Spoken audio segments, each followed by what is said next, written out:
All right, we are back with you guys. As Ms. Snow was explaining to us about the people making decisions to take the COVID, I believe it's necessary to do it, but who am I? I mean, to think that everybody got their reason. Mine is more of concerning of anything else, whatever's in this product may be running. Maybe against what I'm already taking for medicine. Now, tell me what you think, Max. Well, I guess important thing is to say that I'm a man of facts, and I prefer raw data, over a long period of time, substantiated data that proves that certain products are good for you or don't have adverse effect. Honestly, I can understand why particular communities are so skeptical about taking, the COVID. I mean, if we look way back to 1940s, 1950s, when the government actually experimented on particularly, Black Americans, and with syphilis and everything else, I can see there's a lot of distrust, there's discord, and I can absolutely agree with it. But there's also, in regards to the research of COVID, I've also read some articles about how people all the way in India, in certain villages, they were being said that they're actually, getting this COVID vaccine. However, nobody want to talk about that. However, they were actually pretty much people to be experimented on.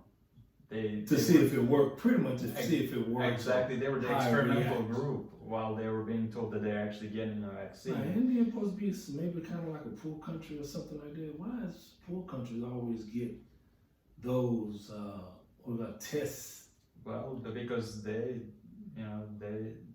seen as, hey, that's a good place to experiment, and not many people are going to raise the issue, not many people are going to be really questioning this. So now you can't necessarily come here and do this to American people without necessarily asking them, to be a willing participant in this study. Right, correct. And those studies are usually what take between 30 and 90 days, which is like between 1 and 3 months. Right. Which, honestly, I don't think that's enough data to be collected and observed in order to make the right decision as to whether this product works or doesn't work, and all of the possible side effects of this product. But ain't one of the companies that women was dealing with issues with the powder was Johnson & Johnson? Yes. Yeah. What do you say about that, Ms. Summer? Because I know that's males didn't have to deal with that. Well, the point is that the Johnson & Johnson is a producer of the baby powder, which causes predominantly ovarian cancer. And how do people really go back and trust them? I'm not understanding that. What I can say from my personal view is that everyone has a free choice in America. Correct. What they're gonna do. That is correct. You choose to get it. Do you really know what's getting injected in you? I'm gonna ask you straight. Guess why poor countries do not have federal drug administration? They're not federally regulated. You can get any medication. You don't need no even prescription. You just walk in a pharmacy and get it. So the fact that we never know, they tell us that they're giving us one thing and we never know what it is.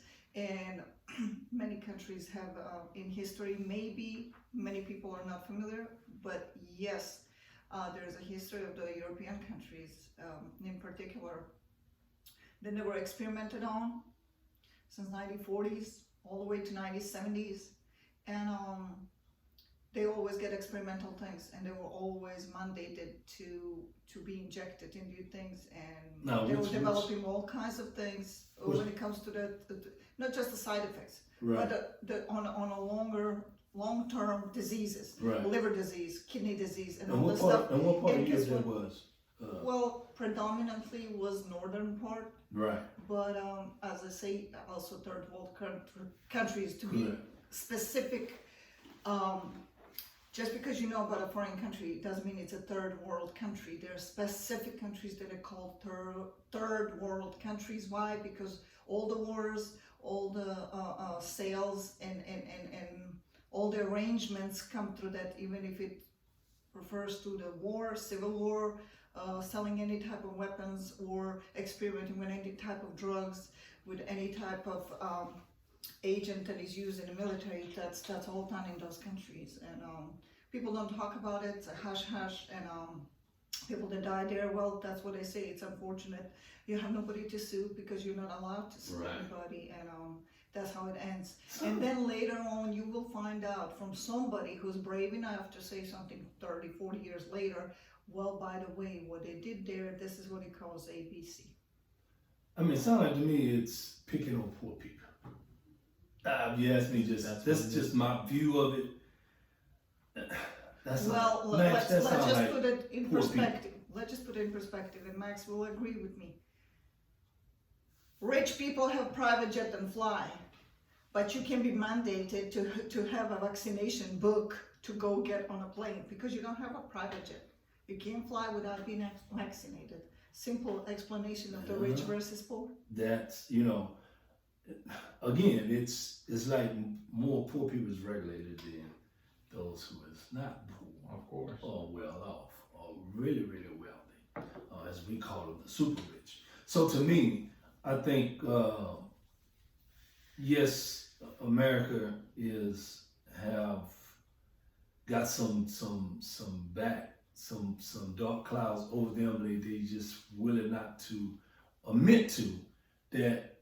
Yes, we have to. It's like we have to experiment, and we have to experiment on people that maybe is less important to society. Well, I believe the experiments conducted on the American citizens by the CIA in 1950s is all right. 1940s, 1950s, 1960 era, extending to 1970s is a perfect explanation. Like the Tuskegee Airmen. Now I'm like, okay, wait now. These men is fighting for this country, America, but you inject them with syphilis. That, for the God's sake of me, just to sit back to see how they are going to react without the vaccine or without the antidote. I'm not understanding. Well, during that time, they were all trying to figure out what can they do, how can they develop a more resistant, almost kind of limitless army. They were trying to figure out, mind manipulation techniques. But why those guys?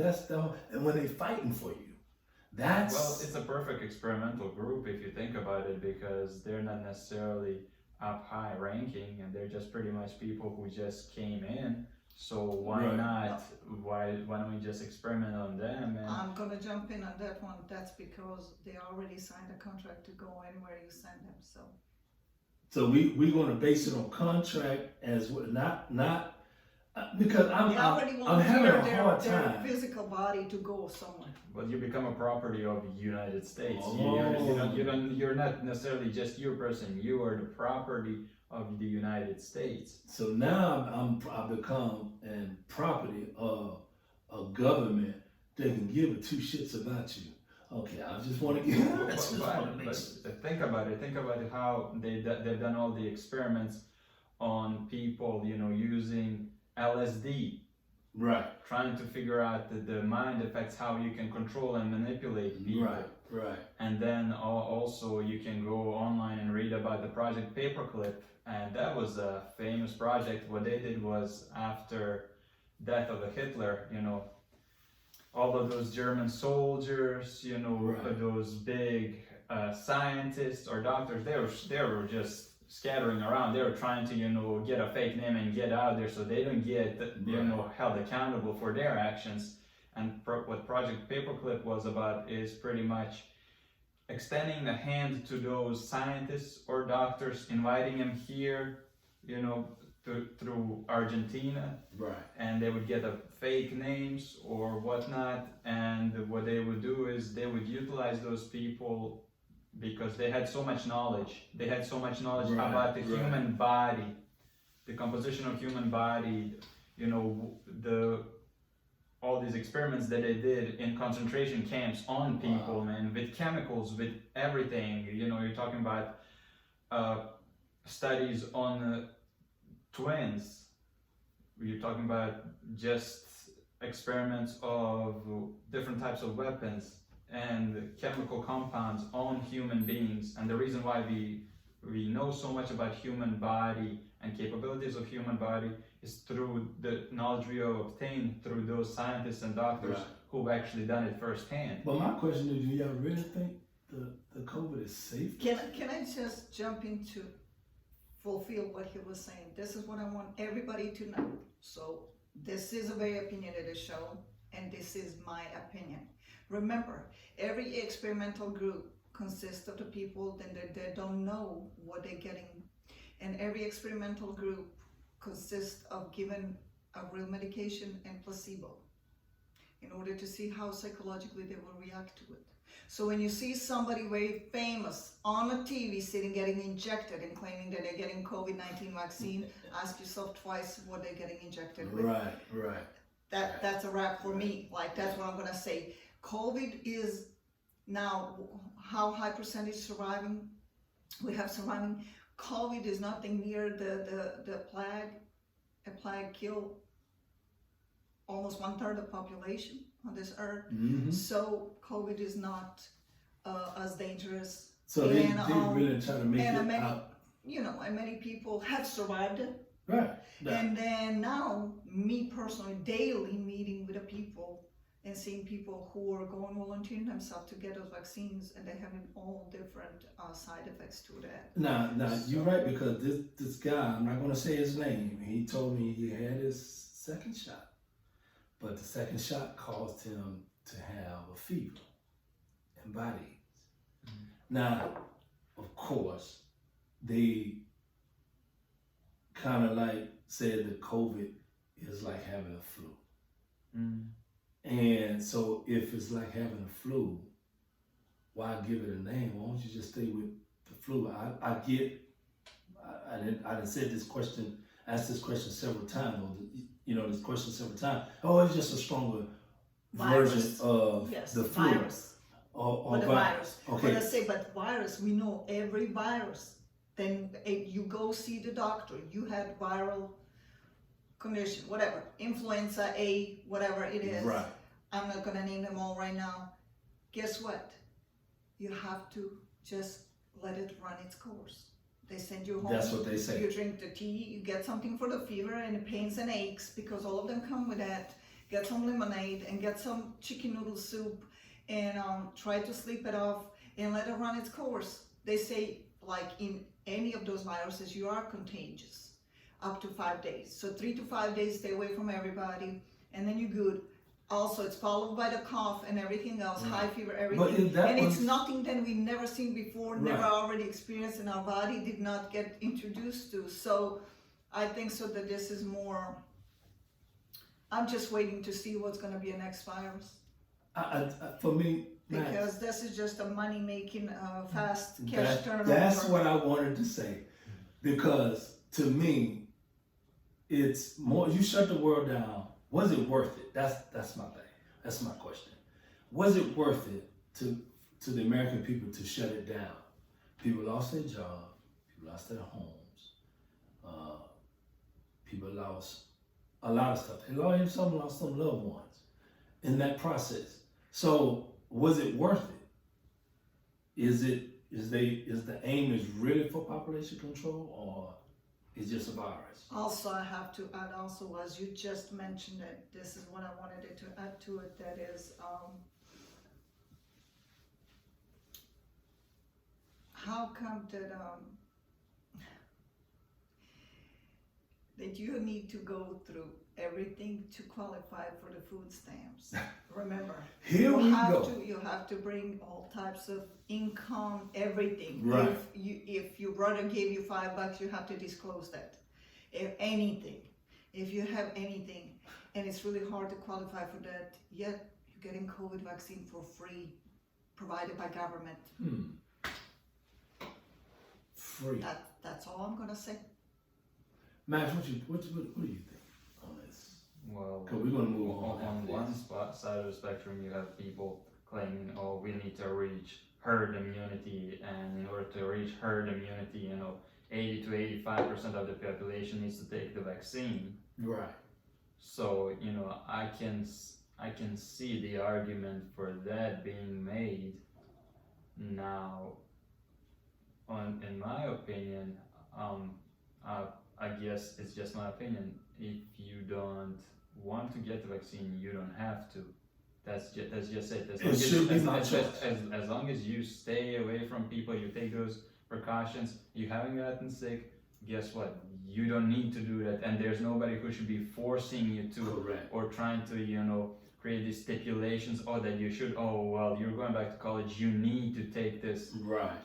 Yeah, why are you forcing me to do this if Right. I'm a free citizen of the United States? Right. And I seen even with the flight, you cannot fly or leave unless they know that you got vaccine. And I'm sure they gonna know that you got vaccine or not. But I think that's Well, but I think is so that unfair. people, but let's say, I think so that as it's, for some people fair to show that they're vaccinated, it's a fair for me to show that I've tested negative and get on that flight too. Correct. You know, I just, you know, I believe leave it up to the American people. Give them that choice. Right. Everybody said when it's pertaining to the government, it's pretty much, you know, we give them that ability to make decisions for us based on we agree with what the government says. Of course, we already know the word govern means to be over, to be dominant, or to control. So, you know, being that having that stigma, you know, say, hey, our government run this country. Well, whatever they decide, we're going to agree. But I beg to differ because I have to say, I think for myself. Well, you have to question everything, and that's the whole point. You should be able to question everything. For everything that's going on, you should be able to question what is in a vaccine. Right. You should be able to know exactly how many trials, how many people, exactly the amount, into the detail, Right. all the side effects that people experiment, and what came to the conclusion, and how did the FTC approve those? And I want to see those results. Based on the stipulations, because you have these vaccines. Some of them are 66% efficient, some of them 90%. See, them numbers like that don't sit And then good now with me. they're talking about the booster shots. Then should be What? required each season to be. Well, I mean, look, I just believe give the people their choice. Let them make that decision. Now, let's flip the script. I want to talk about this. Is what I want to talk about. I want to talk about where children in school feel as though that they don't have to wear a mask, or they should basically do what they want to do in a sense. And I'm saying, well, it's still their decision, but are we going to give that to the parents to make that decision for them? Because what I have seen so far, and that some of the parents say, I'm not sending my kids to school. Well, I think that's an intelligent choice to make, not to take your kids to school. Even before a pandemic, I think the best thing to do for your kid is to actually homeschool them, or private school. I just lost all the faith in the public school. However, we're talking about kids going to public school, and how is it all of a sudden that it's okay for kids to stay 3 feet apart from each other, but adults still need to stay 6 feet apart? Why is And that? it's like we're not human. I mean, that's such BS propaganda just to put kids back in the school. Well, to me, it should be the other way around. And the reason I'm saying that, Miss Snow, watch this. Is that because adults have more capability of making an intelligent choice than a youngster? Well, I guess they expect those young kids to be as intelligent and to make these right choices as the adults, which is not the case. I mean, that's just such a ludicrous thing to think of, and for people to still be so willing to push these kids in school. Right. I'm just Okay. In my opinion, I'm just against it. Okay. Here's my 2 cents to it. Add them 2 cents. Are you training your kid to be a follower? That's a good question. Does your kid need to follow? And does your kid need to be marked as those? He's the one who follows the rules. Why are you choking, suffocating kids? And you're telling me on a freaking, when you close everything down, you say kids 2 to 10 do not need to wear masks. Why they don't need to wear their mask now you want them to wear in school 2 years Right. later? It's mind-boggling question. Now No, you have to be don't 2 freaking- years old and older to be Don't married. freaking wear the doggone mask if you don't wish to, and something needs to change. You should not be forced to do so. So, y'all hear that? And Because for me, I just believe, because I have a 2-year-old daughter. However, she's 3 now. Bless her soul. Happy birthday, sweetie. I have to make that decision for her. Mhm. Period. She can't make that decision. I have to Correct. make it for her. Of course, she has her shots and stuff all been updated and stuff like that, but I had to call her mom just to say, hey, do we want to agree to give her the flu shot? And of course, she already knew how I felt about it, and we didn't get a chance to give her the flu shot. But however, my baby's just been fine. She's been bouncing around, and matter of fact, growing taller, and she's talking, not just one language. She's speaking 2 or 3 languages. Bless her heart. Daddy need to catch up. But however, I just believe America is just not doing enough to keep their people safe. That's just me. Now, I can't speak for no one else. Come on, Miss Snow. What? well, to be honest, there's a different approach to everything. So it shouldn't be just this is one way. And we see, guess what? I'm just gonna ask you all one question, because this is a very opinionated show. Did all those people who didn't wear masks die yet? They didn't. How come? Why everyone who wore a mask got COVID? They survived it, but they got it. Question. So, what are the actual measurements that we took? What actually worked? What didn't work? How do we know with certainty? What do you think? What do you think, Max? Hmm. Because Miss Well, Gordon Snow brought up a good point, because even people with the mask, they still got the COVID. It's like, look, is anybody dying from cancer anymore? And I hate to say it like that, but it's like everything. If a person dies in that, they have to report it as the person died of COVID. Well, Why is that when it's pertaining just supposed to be the flu? Go ahead, Max.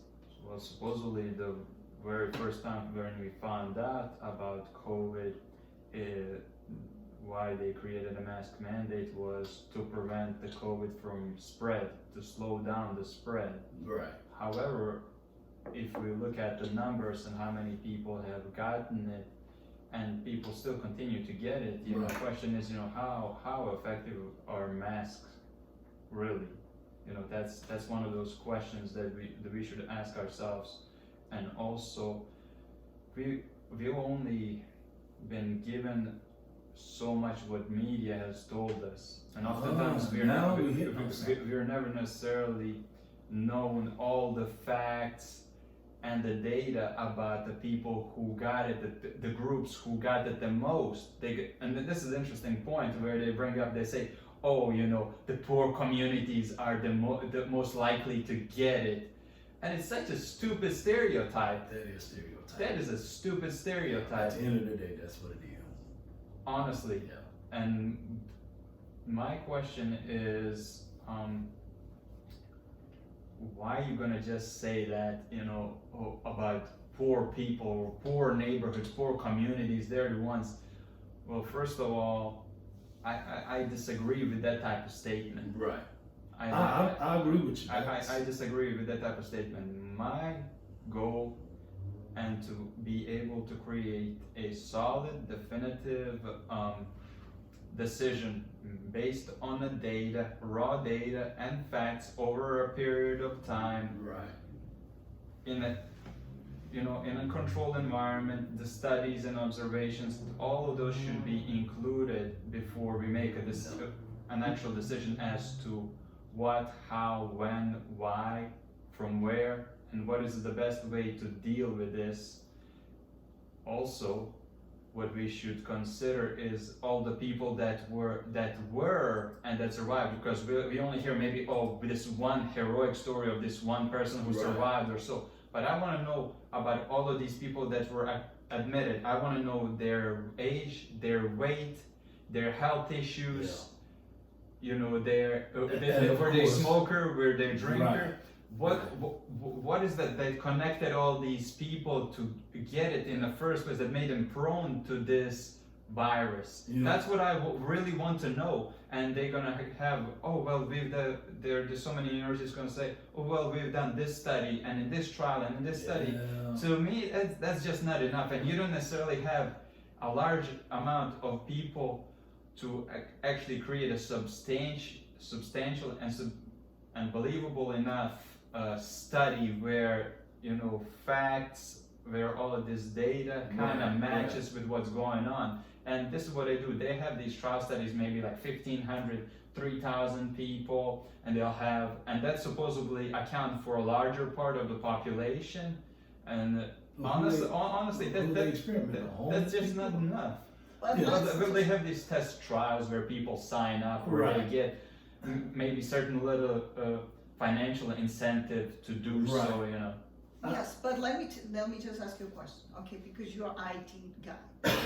So we all unfortunately live in 2021, where if you turn TV on, everything is manipulated.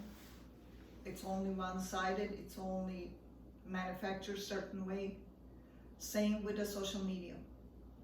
Only comes informations, then it's a purposeful for you to know only what they want you to know, not necessarily to have access to everything and know everything like you mentioned. Right. So when everything is manipulated, even if it was a true facts and tests, and even they were horrific, we would never find out it, because it's all the material, everything that hits social media is getting censored and it's getting manipulated. So you can't get out, you can't share it with the people, and you can't share your